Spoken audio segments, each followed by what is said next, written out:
इस चैनल की सामग्री केवल शैक्षणिक, आध्यात्मिक और सामान्य जानकारी के लिए है। ये चिकित्सीय सलाह नहीं है। किसी भी अभ्यास से पहले डॉक्टर और फिजियोथेरेपी से परामर्श लें। अभ्यास अपनी स्वयं की जिम्मेदारी से करें। स्ट्रेस, एंग्जाइटी और फोकस की कमी, ये सब जुड़ी हुई है हमारी नर्वस सिस्टम की इनबैलेंस होने की वजह से और हमारी शॉर्ट ब्रीदिंग की वजह से। हमारी बॉडी, माइंड और ब्रेन के बीच में जो एक संतुलन बनाने का कार्य करती है वो हमारी ब्रीथ ही है। इसलिए भगवान श्री कृष्ण ने गीता में कहा है कि मन को साधने के लिए केवल एक ही टूल, एक ही टेक्निक है, जो कि है सांसों पर नियंत्रण। तो आज हम बात करेंगे नाड़ी शोधन और अनुलोम विलोम प्राणायाम के बारे में। ये करने में दोनों एक जैसे लगते हैं, लेकिन इनका एंड रिजल्ट और इनकी टेक्निक बहुत अलग अलग है। तो सबसे पहले हम बात करते हैं अनुलोम विलोम के बारे में। अनुलोम का अर्थ होता है कि सीधा, मतलब कि नेचुरल डायरेक्शन, और विलोम का अर्थ होता है उल्टा, मतलब अपोजिट डायरेक्शन। तो अनुलोम विलोम में हम बारी बारी से अल्टरनेट हमारे नॉस्ट्रिल को चलाते हैं, मतलब कि हम पहले लेफ्ट से सांस लेते हैं, राइट से छोड़ते हैं, फिर राइट से सांस लेते हैं और लेफ्ट से छोड़ते हैं। अब बात करते हैं नाड़ी शोधन प्राणायाम के बारे में। तो नाड़ी शोधन का अर्थ होता है जो हमारे इंटरनल एनर्जी चैनल्स है उनका पूरी तरह से शुद्धिकरण करना। ये दोनों प्रक्रिया अपना अलग अलग रिजल्ट देती है।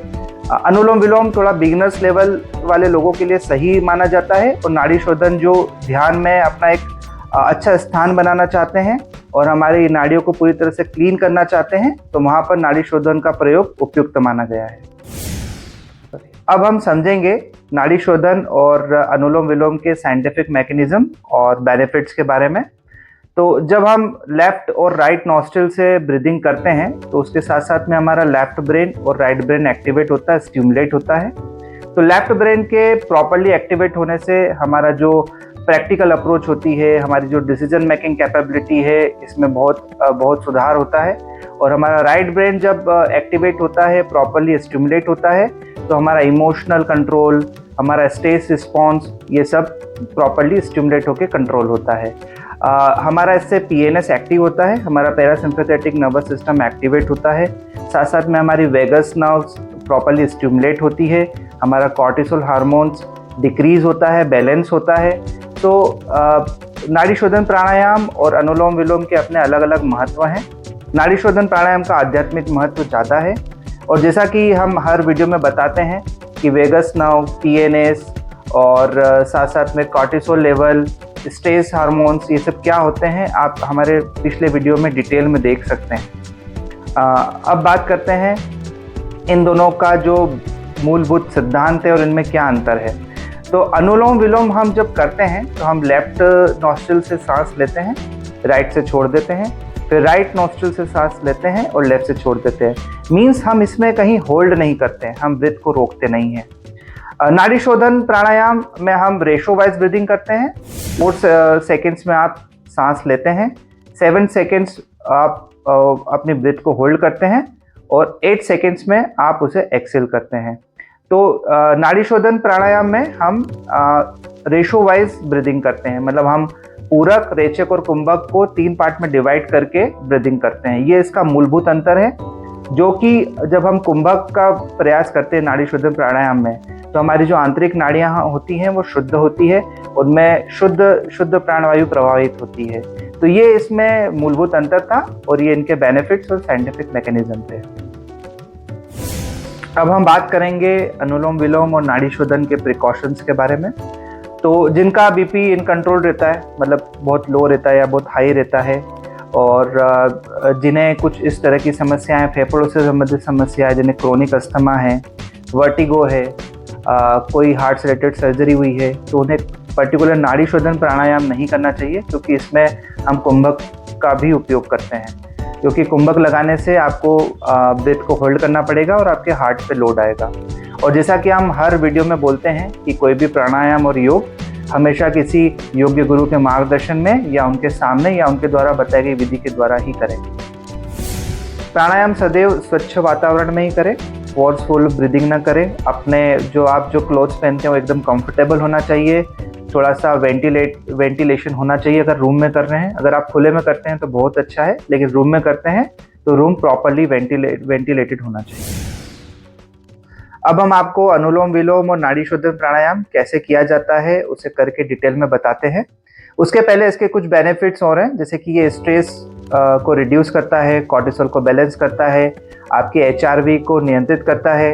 ये टर्म्स आपको अगर ऐसे लग रही है कि बहुत ज़्यादा टेक्निकल है तो आप हमारे प्रीवियस वीडियोस में जाकर इसे देख सकते हैं, हमने डिटेल में इनके बारे में बात की हुई है। तो आइए इसे अब हम करके बताते हैं। अब हम अभ्यास करेंगे अनुलोम विलोम प्राणायाम का। सर्वप्रथम अपनी कंफर्ट के अकॉर्डिंग किसी भी आसन में बैठ जाइए। जो ज़मीन पर बैठकर इसका अभ्यास नहीं कर सकते, जिनके घुटनों में प्रॉब्लम हो, वो इसका अभ्यास चेयर पर बैठकर भी कर सकते हैं, परंतु आपको आपकी बैक को स्ट्रेट रखना होगा। अब किसी भी हाथ को ऊपर उठाते हुए उंगलियों से प्रणव मुद्रा बनाइए और सबसे पहले अपनी राइट नोस्ट्रल को क्लोज कीजिए और लेफ्ट से इनहेल कीजिए। इनहेल लंबा और गहरा होना चाहिए। अब लेफ्ट नोज को क्लोज करके अपनी राइट नोस्ट्रिल से एक्सेल करेंगे। एक्सेल हमेशा लंबा रहना चाहिए और फेफड़ों का प्रसारण करते हुए आपको इनहेल करना है और जब एक्सेल करें तब पूरी वायु को आप बाहर निकालें। अनुलोम विलोम का मेन मोटो यही है कि आपके फेफड़ों तक पूरी ऑक्सीजन जाए और आप जब एक्सेल करो तो लंग्स से पूरी वायु को बाहर निकालना है। लंग्स के अंतिम छोर तक वायु जाना चाहिए और लंग्स के अंतिम छोर से वायु पूरी तरह से बाहर आना चाहिए। O2 और CO2 की बैलेंसिंग में ये प्राणायाम इम्प्रूवमेंट लाता है। ये था अनुलोम विलोम प्राणायाम। धीरे से वापस आ जाइए। अब नॉर्मल ब्रीदिंग कीजिए। अब हम करेंगे नाड़ी शोधन प्राणायाम का अभ्यास। किसी भी हाथ की प्रणव मुद्रा बनाइए और अपनी राइट नोस्ट्रल को क्लोज कीजिए। अब लेफ्ट से इनहेल करेंगे 1 2 3 4। अब होल्ड करेंगे 1 2 3 4 5 6 7। देन अपनी लेफ्ट नोस्ट्रल से एक्सेल करेंगे 1 2 3 4 5 6 7 8। अब सेम प्रोसीजर को अल्टरनेट साइड से रिपीट करेंगे। Inhale, hold 1 2 3 4 5 6 7। एक्सेल 1 2 3 4 5 6 7 8। ये नाड़ी शोधन प्राणायाम का एक राउंड कंप्लीट हुआ। नाड़ी शोधन प्राणायाम के अभ्यास के वक्त हमें कुल 21 राउंड करने चाहिए। जब हम कुंभक का अभ्यास करते हैं तब हमारे शरीर में O2 का डिफ्यूजन हमारे रक्त में बहुत अच्छे से होता है। कुंभक का अभ्यास एक स्वस्थ व्यक्ति को करना चाहिए। जिसे हार्ट से रिलेटेड इश्यूज़ हैं उन्हें कुंभक का अभ्यास नहीं करना चाहिए। नाड़ी शोधन प्राणायाम का अभ्यास हमेशा एक योगी गुरु के मार्गदर्शन में ही करना चाहिए। अभ्यास पूरा होने के बाद सामान्य अवस्था में आ जाइए।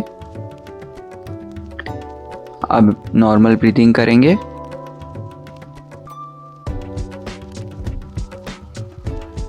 बॉडी को रिलैक्स कराएंगे। धीरे से आंखें खोलें। अब हम नाड़ी शोधन प्राणायाम और अनुलोम विलोम प्राणायाम का ब्रीदिंग मैकेनिज्म यानी नोस्ट्रल्स को क्लोज और ओपन कैसे करना है वो सिंपल वे में समझेंगे। जब हम इनहेल करते हैं तब हमारी राइट नोस्ट्रल को हम क्लोज करते हैं और लेफ्ट से इनहेल करते हैं, और जब एक्सेल करते हैं तो अल्टरनेट साइड से इसे क्लोज करके एक्सेल करते हैं। जब हम नाड़ी शोधन प्राणायाम में कुंभक का अभ्यास करते हैं तब दोनों नोस्ट्रल्स को क्लोज करते हैं और अपनी कैपेसिटी के अकॉर्डिंग ब्रीथ को होल्ड करते हैं। देन अल्टरनेट साइड से इसे एक्सेल करते हैं। एक्सेल हमेशा लंबा होना चाहिए धीरे से वापस आ जाइए। ये था ब्रीदिंग मैकेनिज्म नाड़ी शोधन प्राणायाम और अनुलोम विलोम प्राणायाम का, जो हमने सिंपल वे में समझाया। एक अच्छी तरह से कंट्रोल वे में ली गई सांस के द्वारा ही हम हमारे शरीर और मन दोनों को स्वस्थ रख सकते हैं। जैसा कि हमने पहले भी बताया था कि मन को साधने की केवल एक ही टूल और टेक्निक है, हमारे श्वासों पर नियंत्रण। हमारे श्वासों पर जैसे ही हमारा नियंत्रण होता है, हमारा मन खुद ब खुद नियंत्रित हो जाता है। प्राणायाम हमारे मन और शरीर को जोड़ने वाली एक कड़ी है, एक महत्वपूर्ण टूल और टेक्निक है। तो मिलते हैं हम हमारे किसी नेक्स्ट वीडियो में किसी नए प्राणायाम के साथ में।